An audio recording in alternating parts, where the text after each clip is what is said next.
इंसान उन चीज़ों से ज़्यादा बीमार नहीं होता जिनको वह खाता है। इंसान तो उन चीज़ों से बीमार हो रहा होता है जो उसे अंदर ही अंदर खा रही होती हैं।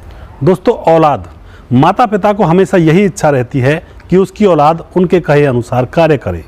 और यह बात सही भी है, क्योंकि समाज के अंदर अगर मान सम्मान पाना है तो रूल रेगुलेशन को फॉलो करना ही पड़ेगा। और जो बच्चे हो जाते हैं, कम उम्र में नादानियाँ कर जाते हैं और ऐसा काम कर जाते हैं कि माँ बाप की इज्जत उतर जाती है, लेकिन बच्चे इस बात को नॉर्मली लेते हैं, जो कि माँ बाप को अच्छा नहीं लगता है। इसी से संबंधित आज की यह घटना है। बेटी ने कुछ ऐसा किया कि उसके पिता ने उसको मारकर जमीन में दफना दिया और फिर दादा ने छत पर चढ़कर ऊपर से कूदकर अपनी जान दे दी। आखिर ऐसा क्या हुआ, इस घटना के पीछे की सच्चाई को जानने के लिए आप हमारे वीडियो को अंत तक जरूर देखिएगा। नमस्कार, मैं हूं सुदेश कुमार और तिरछी बात परवल चैनल में आपका स्वागत है।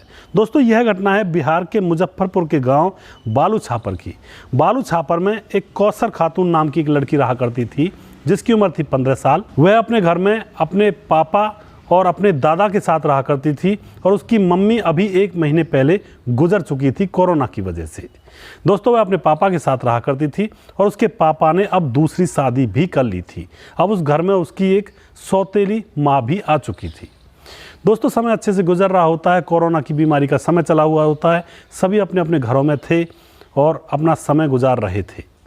तभी क्या होता है दोस्तों, जो कौसर खातून होती है उसकी पड़ोस के लड़के से नज़रें मिलने लगती हैं। उन दोनों को प्यार हो जाता है, फ़ोन पर बातें किया करते हैं और दोस्तों जब समय मिल जाता है तो वह एक दूसरे से मिल भी लिया करते हैं। इस बात की खबर कौसर खातून के पिता का नाम होता है जाहिर हुसैन, उसको पता लग जाता है।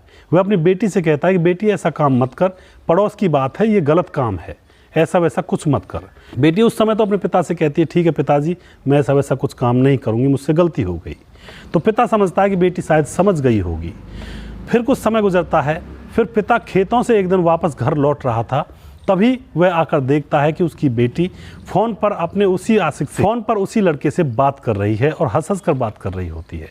कुछ बातें पिता सुन लेता है कि आखिर मेरी बेटी उस लड़के से कैसी कैसी गंदी गंदी बातें कर रही है। दोस्तों, यह बात सुनकर वह पिता गुस्से से लाल हो जाता है और फिर वह अपनी बेटी के कमरे में जाता है और उसको जोर जोर से डांटने लगता है, फटकारने लगता है। वह अपनी बेटी के कमरे में जाता है, उसे डांटता है, फटकारता है और उससे कहता है कि मैंने तुमसे कितनी बार मना किया है, तुम उस लड़के से बात मत करो, लेकिन तुम मेरी बात मानती ही नहीं हो और उससे बातें कर रही हो लगातार। दोस्तों, उसके बाद वो अपनी बेटी को मारने लगता है, पीटने लगता है। उसकी बेटी जब चिल्लाने की कोशिश करती है तो अपनी बेटी की गर्दन को हाथ से दबाने लगता है और थोड़ी देर में अपनी बेटी की गर्दन को इतनी जोर से दबा देता है कि उसकी बेटी की तड़प तड़प कर वहीं पर मौके पर मौत हो जाती है, वह जमीन पर गिर जाती है। दोस्तों, अब उसका पिता, जिसका नाम होता है जाहिर हुसैन, अब वह सोचता है कि इसकी डेड बॉडी को ठिकाने कैसे लगाया जाए, यह तो राज खुल जाएगा और मुझे जेल में बंद होना पड़ जाएगा। तभी वह अपने पिता यानी कि उस लड़की जिसका नाम होता है खातून, कौसर खातून, उसके दादा के पास जाता है और उससे कहता है कि बेटी की मौत हो गई है कोरोना की वजह से, उसको दफन करने के लिए जाना है, उसको दफन करने के लिए चलते हैं। आस पड़ोस वाले तो इकट्ठे होंगे ही नहीं, क्योंकि कोरोना का समय चला हुआ है। दोस्तों, उसका पिता, कौसर खातून का जो दादा होता है, वह और उसका पिता दोनों उसकी डेड बॉडी को ले जाते हैं जंगल में और दफनाकर अपने घर आ जाते हैं। दादा को किसी भी बात के बारे में पता नहीं था। दोस्तों, 1-2 दिन गुजरते हैं, तभी कौसर खातून का टीचर वहाँ पर आता है घर पर और आकर के कौसर खातून के पिता जाहिर हुसैन से फीस मांगने लगता है और उससे कहता है कि भाई फीस दे दो, बहुत दिन हो गए हैं। तभी कौसर खातून का पिता ये कहता है कि फीस मैं किसके लिए दे दूं, मेरी बेटी तो मर गई कोरोना की वजह से। यह बात सुनते ही जो टीचर होता है कौसर खातून का, उसके पाँव के नीचे से ज़मीन खिसक जाती है कि आखिर ऐसे कैसे मर गई। उसकी तो अभी ज़्यादा उम्र भी नहीं थी और कोरोना तो बड़े बड़े उम्र के लोगों को हो रहा है। तो वह परेशान हो जाता है। उसको जाहिर हुसैन के चेहरे पर कुछ हाव भाव इस तरह से प्रतीत होते हैं कि उसको कुछ शक हो जाता है उसके ऊपर कि यह बेटी मरी नहीं है, मारी गई है। दोस्तों, टीचर वहाँ से चला जाता है और जाकर के कौसर खातून के मामा और मामी के पास फ़ोन कर देता है। उनको सारी घटना बताता है कि तुम्हारी भांजी तो मर चुकी है, तुम्हें पता है? तो वह कहते हैं नहीं तो वह सारी घटना उनको बता देता है कि मुझे कुछ दाल में काला लग रहा है। दोस्तों, मामा और मामी वहाँ पर आते हैं और जो जाहिर हुसैन होता है उससे पूछते हैं कि आखिर क्या हुआ था, बेटी कैसे मरी। तो जाहिर हुसैन कहता है कि कोरोना हो गया था और फिर हम उसको दफना आए। लेकिन उनको शक होता है उसके ऊपर, वो बार बार उससे पूछते हैं खोद खोद कर कि कैसे मरी, क्या हुआ। तो दोस्तों झिल्ला करके जाहिर हुसैन एकदम से उनसे कह ही देता है कि मैंने मारा है, मैंने मारकर दफना दिया, क्योंकि वो पड़ोस के लड़के से बार बार बातचीत करती थी, मेरे मना करने पर भी वह मान नहीं रही थी। दोस्तों इतनी बात सुनकर वह जोर जोर से मामा और मामी रोने लगते हैं और पुलिस को बुलाया जाता है। पुलिस उसको काबू में लेती है। दोस्तों इस बात को सुनकर जो दादा होता है, दादा का नाम होता है नूरुदा, उसकी आंखों से आंसू निकलने लगते हैं। उसको यकीन नहीं हो रहा था कि मेरी पोती को मेरे ही बेटे ने मार दिया।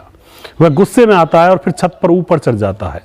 3 मंजिला इमारत से ऊपर से कूदकर अपनी जान दे देता है। यानी कि दादा भी मर गया और कौसर खातून उसकी पोती वो भी इस दुनिया से रुसवा हो गई। तो दोस्तों आप क्या कहना चाहते हो? क्या उस पिता ने सही किया था? जो बाप का फैसला था वह सही था या गलत था? और फिर लास्ट में जो दादा ने किया, अपनी जान को गंवा दिया, क्या वह सही था या गलत था? आप क्या कहना चाहते हो इस बारे में? आप अपनी राय कमेंट बॉक्स में लिख सकते हैं। दोस्तों समाज के अंदर माँ बाप को यही होता है कि हमारे बच्चे हमारे कहे अनुसार चलें, और यह बात कहीं तक जायज़ भी है। लेकिन कई बार जब बच्चे माँ बाप के कहे अनुसार नहीं चलते हैं तो माँ बाप एक बहुत ही गलत कदम उठा लेते हैं, बच्चों को मार दिया जाता है। तो यह बहुत गलत कदम है। आप इसके बारे में क्या कहना चाहते हैं? कमेंट बॉक्स में अपनी राय लिख सकते हैं। दोस्तों ऐसी ही घटनाओं के ऊपर मैं वीडियोस बनाकर लेकर आता हूं जो कि सच्ची घटनाएं होती हैं। नेक्स्ट वीडियो में बहुत जल्दी फिर से लेकर आऊंगा किसी सच्ची घटना के ऊपर। तब तक आप खुश रहें, सावधान रहें, रिश्तों की अहमियत को समझें। जय हिंद, जय भारत।